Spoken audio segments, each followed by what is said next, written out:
Assalamualaikum, semangat pagi.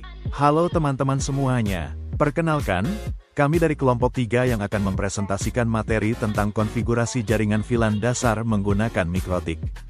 Anggota kelompok kami terdiri dari Fahrudin Ar-Rasyid Alfansuri dari SMK Negeri 1 Wonorejo Pasuruan, Fitri Nurani dari SMK Negeri 1 Wonomerto Probolinggo, Muhammad Afdol Sodik dari SMK Hidayatul Muqtadiin.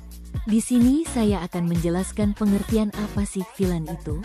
VLAN Virtual Local Area Network adalah teknologi jaringan yang digunakan untuk membagi satu jaringan fisik menjadi beberapa jaringan logis pada satu perangkat switch atau router. Fungsi VLAN diantaranya adalah memisahkan jaringan dalam satu perangkat, mengurangi traffic broadcast, meningkatkan keamanan jaringan, mempermudah manajemen jaringan.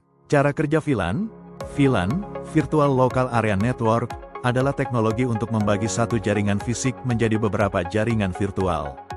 Port pada switch dapat ditentukan ke VLAN tertentu, misalnya port 1 sama dengan VLAN 10, port 2 sama dengan VLAN 20. VLAN menggunakan VLAN ID untuk membedakan setiap jaringan virtual. Akses port digunakan untuk perangkat pengguna dan hanya membawa satu VLAN. Room port digunakan untuk menghubungkan antar switch atau router, dan dapat membawa banyak VLAN sekaligus. Kesimpulan, VLAN bekerja dengan cara memisahkan jaringan secara logis dalam satu perangkat fisik, sehingga jaringan menjadi lebih aman, terstruktur, dan efisien. Perhatikan topologi jaringan untuk praktik dasar VLAN. Jaringan ini menggunakan router mikrotik RB941N yang terhubung ke ISP melalui Ether 1 untuk mendapatkan akses internet.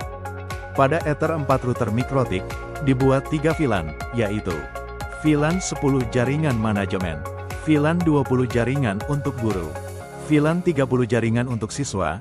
Amati dengan seksama pada gambar berikut ini. Port Ether 4 mikrotik dihubungkan ke port 1 switch RB260GS menggunakan mode trunk, sehingga dapat membawa beberapa VLAN sekaligus.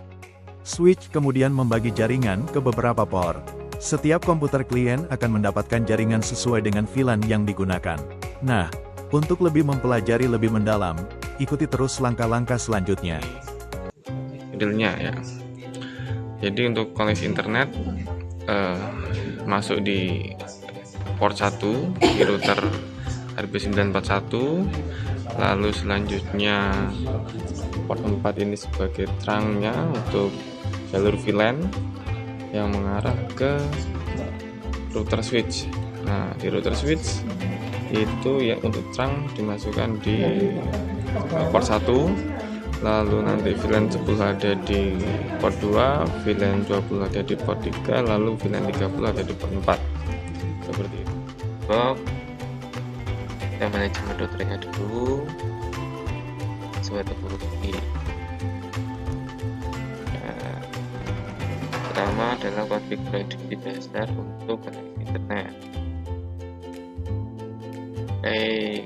Otomatis saja. Pastikan koneksi untuk testing.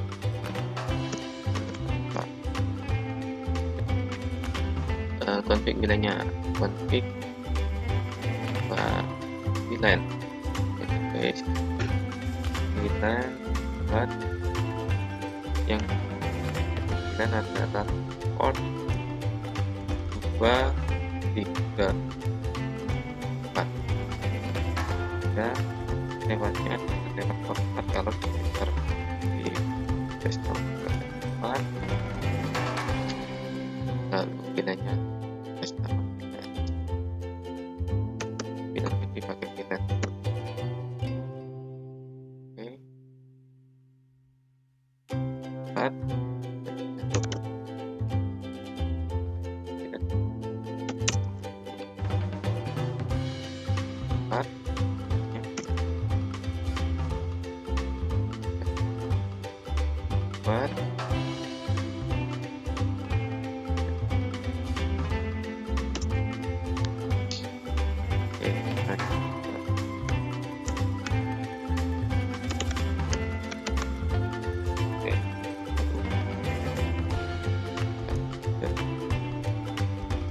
VLAN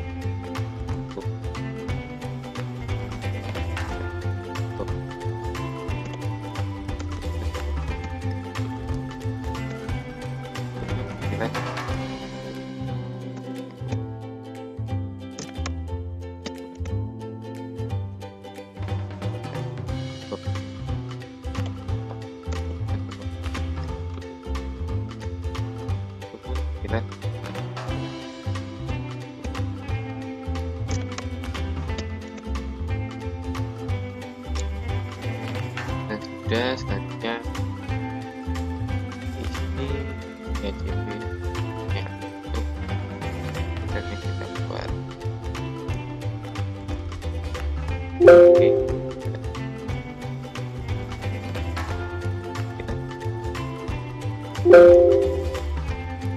Oke.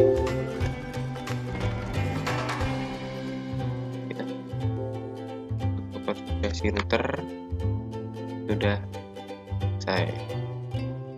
Selanjutnya tinggal konfigurasi untuk router switch-nya dan IP dari switch-nya, IP address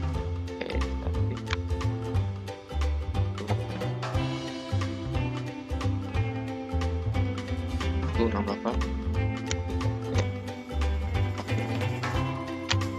Ini berdasarkan dari IP address router switch. Oke. Selanjutnya kita akses menggunakan web browser.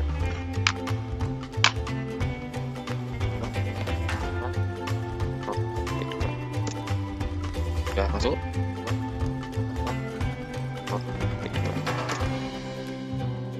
Dengan admin password kosong. Ini artinya seperti ini. Lalu selanjutnya kita teruskan di konfigurasi VLANs. Nah, untuk konfigurasi VLANs ini sama, ada empat port yang kita ada 4 VLAN ID yang kita masukkan. Untuk VLAN ID 1 ini adalah sebagai terang, lalu VLAN ID-nya yang kedua adalah VLAN ID 10, VLAN ID yang ketiga 20, lalu VLAN ID yang terakhir adalah VLAN ID 30. Cara menambahkannya tinggal switch. Setelah kita tes, ini harus mendapatkan IP dengan VLAN ID 10.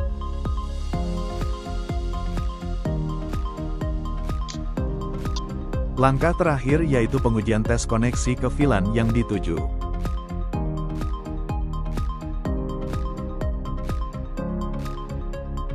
Refleksi pembelajaran hari ini adalah, VLAN membantu kita memahami bagaimana satu jaringan dapat dibagi menjadi beberapa jaringan virtual. Dengan VLAN, jaringan menjadi lebih terstruktur, aman, dan mudah dikelola. Teknologi VLAN sangat penting bagi administrator jaringan dalam mengatur lalu lintas data. Melalui praktik konfigurasi VLAN di Mikrotik, kita dapat memahami konsep segmentasi jaringan secara nyata. Pembelajaran ini memberikan pengalaman bahwa perencanaan jaringan yang baik dapat meningkatkan efisiensi dan keamanan jaringan. Semoga video pembelajaran ini bisa bermanfaat untuk kita semuanya.